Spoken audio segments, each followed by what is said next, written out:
everyone and happy Halloween. So I've got two bakes for you today. So one is some cupcakes and the other one is biscuits. So in the UK we don't really do much for Halloween apart from trick or treats. It's really hard to find like decorations and stuff. So I couldn't get any like sugar toppers or anything for the cupcakes. So obviously I'm just going to like frost them as best as I can. But they're not going to be as Halloween-y as say maybe in America. I actually got my, I don't know what it's called, it's headband. And obviously you can get like all dressing up outfits and stuff, but nothing to do with baking. It's like when I tried to make pumpkin pie, you can't get the pumpkin puree, so it's just one of those things and you just have to work with what you've got.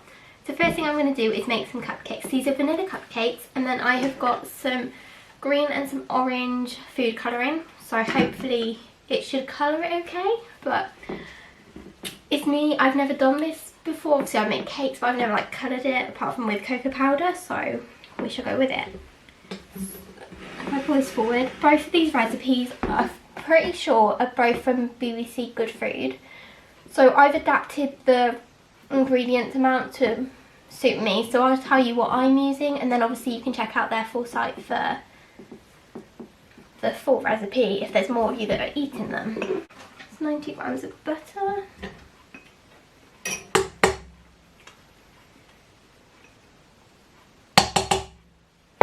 And then 90 grams of sugar. Then you just mix that together until it's all creamed together. If I switched it on. Okay, so now that's all creamed together, I've got an egg yolk and I've got an egg plus egg white because I only need one egg yolk for the biscuits. I've put the egg whites into here because this one I would have needed 3/4 of another egg, so it's just got one less yolk. And I'm also going to add the vanilla into this. As it's me, and if you've seen my bakes before, I'm very forgetful and I need a fork and a spoon. Actually, if I go for fork, I just use the cap to measure the vanilla. So that can just go straight into the egg, and then just use a fork. Oh god, that lid's broke. Use a fork to mix it together. Okay. So you can add half of that in, and then we're going to sift the flour, so half the flour. So just like the butter and sugar, the flour is also 90 grams. Let's fit that in. And this is self-raising flour, I hope.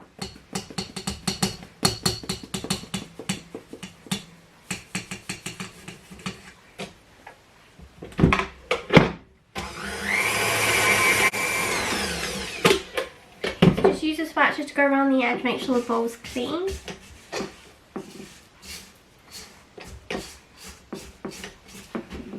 And then you can add in the rest of the ingredients.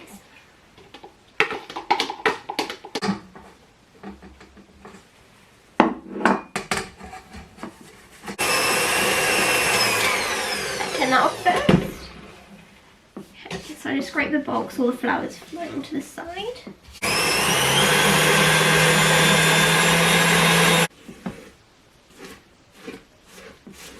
Make sure you go to the bottom of the bowl because a lot of it just sort of stays at the bottom.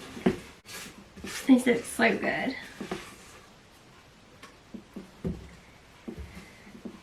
So now that's all mixed, we're going to split the mixture in half so then we can colour it half green and half orange. So I'm going to get 2 bowls. Actually, I'd get 1 bowl because I can do the other half in this one. Let's hope it doesn't stain the bowl. So split half in. So light as well because there's that extra egg white there. So I'm going to add the green into this one. So you'll only need like a couple of drops.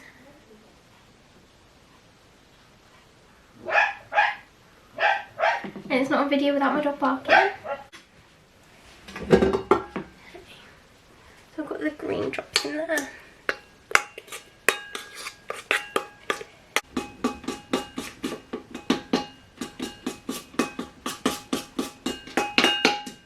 So we don't really like false looking colours, so it's pale.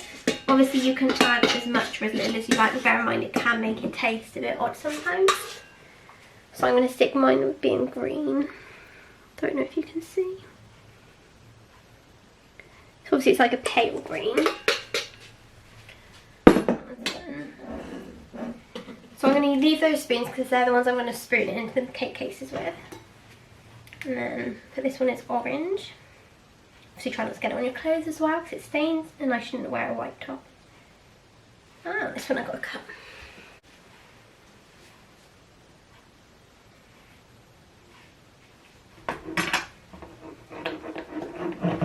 Okay, so this is the orange one.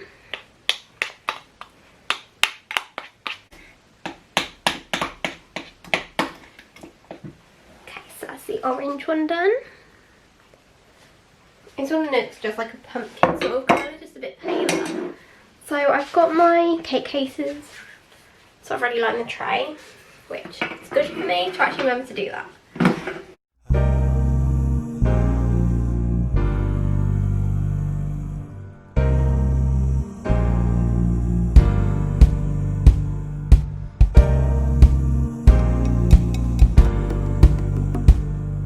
Next up we have the cookies. So I'm very excited about this. I love cookies. I've had the recipe because we don't need it, and we can freeze these biscuits once. So you can either freeze from the dough if you need to, or actually freeze the biscuits once they're baked. Like, that is fine, we do that. And it's always great to have some bits in the freezer in case you fancy it. So I'm going to put 125 grams of butter into here, which I need to do. Because it's cookies and it's not like cake which needs air in, I'm just going to whisk it by hand because I can't be bothered to wash the thing out twice. Okay, that's the butter. Just soften it and then add in the sugar, which is 70 grams of sugar.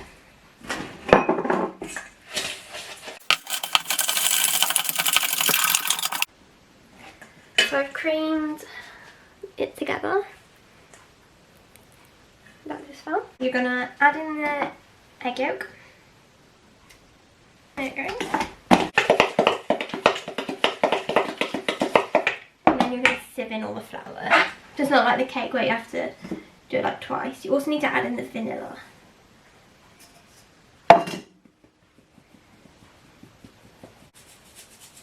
I just use like a cup of vanilla, but just use as much as you want. It's obviously just for flavour.